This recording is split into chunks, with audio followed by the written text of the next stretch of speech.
Hello dear learners of class 7th. Today we are going to start the chapter explanation of chapter number 2 of your book Sign-Wise, and the name of the chapter is Nutrition in Animals.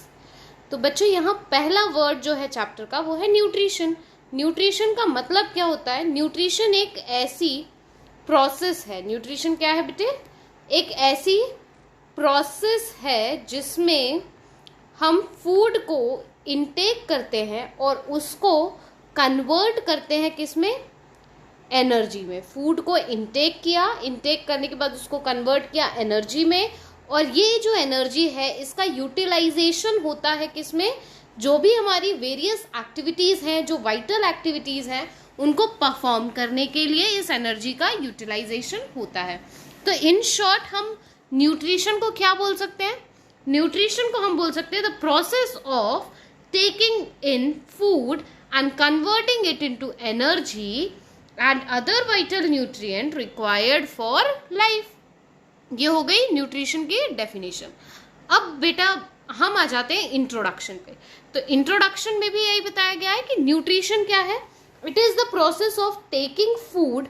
खाना हम intake करते हैं, फिर उस nutrient को जो उस खाने में प्रेजेंट है, जो उस फूड में प्रेजेंट है न्यूट्रिएंट्स, उन न्यूट्रिएंट्स को हम कन्वर्ट करते हैं किसमें?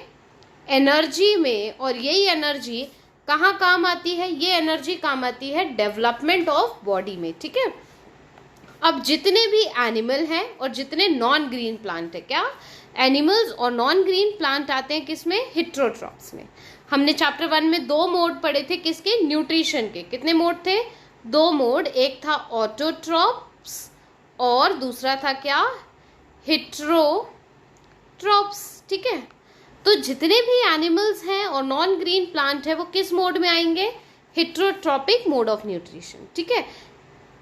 और इसलिए इसको हेटेरोट्रॉपिक बोलते क्योंकि अपना खाना खुद नहीं बना सकते.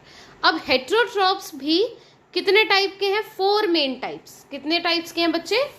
4 मेन टाइप्स के हेटेरोट्रॉप है. पहला होगा होलोजोइक न्यूट्रिशन, दूसरे शो करते हैं saprophytic nutrition, then third is parasitic nutrition and fourth is symbiotic nutrition. अब होलोजोइक न्यूट्रिशन में क्या होता है कि जो ऑर्गेनिज्म है वो क्या करेगा बेटे?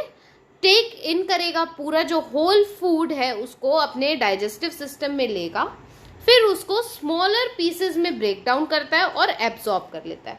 अब जो होलोजोइक न्यूट्रिशन है उसमें कितनी स्टेजेस हैं? 5 स्टेजेस हैं. कितनी स्टेजेस हैं बच्चे? 5 स्टेजेस हैं. और ये जो 5 स्टेजेस हैं इसमें पहली स्टेज है ingestion, then second digestion, absorption, assimilation, egestion. ठीक है. इन 5 स्टेप को मैं फिर से आपके लिए रिपीट कर देती हूँ. इंजेशन, डाइजेशन, एब्जॉर्प्शन, एसिमिलेशन और इजेशन. ये हो गई 5 स्टेप. अब ये जो होलोजोइक न्यूट्रिशन है ये देखने को मिलेगा आपको ह्यूमन बींग्स में, और जितने भी एनिमल्स हैं उन सब में होलोजोइक मोड ऑफ न्यूट्रिशन ही देखने मिलता है. सैप्रोफाइटिक मोड ऑफ न्यूट्रिशन जो आपका सेकेंड मोड ऑफ न्यूट्रिशन है, इसमें होता ये है कि जो ऑर्गेनिज्म है वो किस पे फीड करता है? डेड ऑर्गेनिक रिमेनिंग जो होती है दूसरे ऑर्गेनिज्म की, उस पे. ठीक है. डेड रिमेनिंग्स जो होती हैं उस पे फीड करता है. और इसके एग्जाम्पल्स में क्या आएगा? डीकम्पोजर्स जैसे कि बैक्टीरिया जो हैं वो ये मोड शो करते हैं, सैप्रोफाइटिक मोड को शो करते हैं.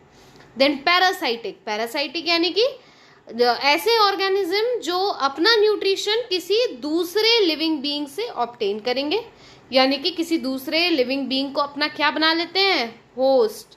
है ना. दूसरे लिविंग बीइंग को होस्ट बनाएंगे और उधर से अपना न्यूट्रिशन लेंगे. तो ऐसे मोड को हम बोलते हैं पैरासाइटिक मोड ऑफ न्यूट्रिशन. जैसे कि एग्जाम्पल हम ले सकते हैं टेपवर्म. तो टेपवर्म क्या करता है? ह्यूमन बॉडी में रहता है, ह्यूमन इंटेस्टाइन में रहता है और वहां से अपना नरिशमेंट लेता रहता है. ठीक है. तो ये हो गया पैरासाइटिक मोड. अब सिम्बायोटिक मोड में क्या होगा?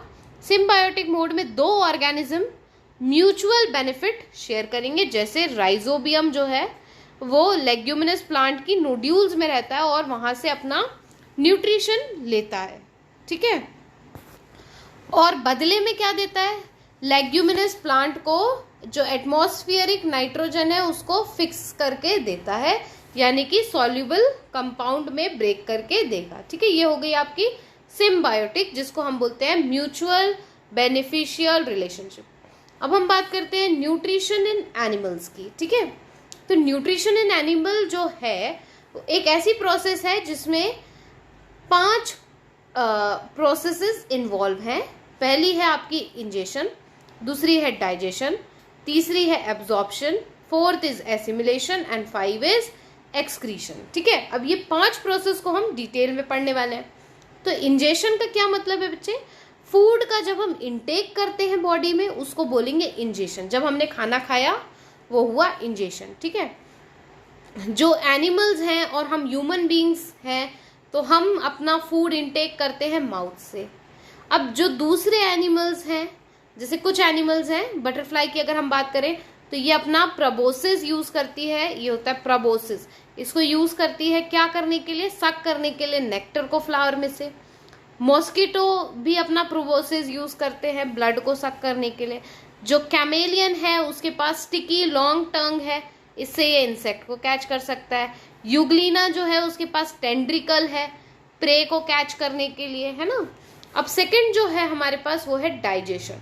डाइजेशन में क्या होता है कि जो कॉम्प्लेक्स सब्सटेंस है ना वो ब्रेक डाउन होने लगते हैं किसमें? सिंपलर सब्सटेंस में या सिंपलर कंपाउंड में ब्रेक होंगे। ठीक है, और ये जो कॉम्प्लेक्स ब्रेक डाउन होते हैं सिंपल सॉल्युबल फॉर्म में, इसी को हम बोलते हैं डाइजेशन।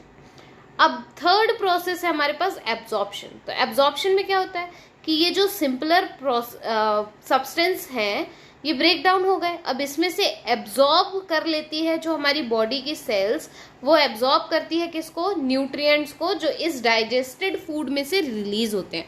तो इस प्रोसेस को हम बोलेंगे absorption. Then 4th is assimilation. Assimilation यानी कि ऐसी प्रोसेस जहां पे यूटिलाइजेशन होता है न्यूट्रिएंट का। यूटिलाइजेशन यानी कि यूज। यूटिलाइजेशन का मतलब है यूज होता है न्यूट्रिएंट्स का। जो न्यूट्रिएंट्स हमारी बॉडी ने एब्जॉर्ब किए हैं उनका यूज होगा कहाँ पे? ग्रोथ के लिए, एनर्जी के लिए, डेवलपमेंट के लिए, है ना। और इस प्रोसेस को हम बोलते हैं एसिमिलेशन।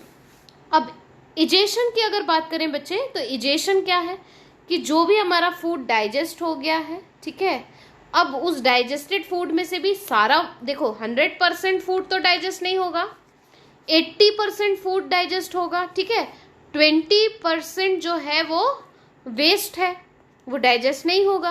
तो वो डाइजेस्ट नहीं होगा और अगर हमारी बॉडी में रखा रहेगा तो क्या होगा? बॉडी की कुछ कुछ चीज़ों को वो डैमेज करता रहेगा। इसीलिए जो इजेशन की प्रोसेस है, इस प्रोसेस में जो डाइजेस्ट नहीं हुआ है फूड, ठीक है, या जो लेफ्ट है जिसको हम वेस्ट बोलते हैं, उसको बाहर निकाला जाता है। द रिमूवल ऑफ वेस्ट या undigested food from the body is called egestion. यानी कि ये जो 20% वेस्ट फूड है इसको निकालने की प्रोसेस या इसको रिमूव करने की प्रोसेस को हम बोलते हैं इजेशन। तो यहाँ ये न्यूट्रिशन और न्यूट्रिशन की 5 स्टेप हमने कंप्लीट करी है। इस वीडियो को मैं यहीं पर एंड कर रही हूँ। This is the part 1 video, this is the part 1 video बच्चे of chapter number 2, that is nutrition in plants. For part 2 stay connected to Science Wise. Thank you dear learners.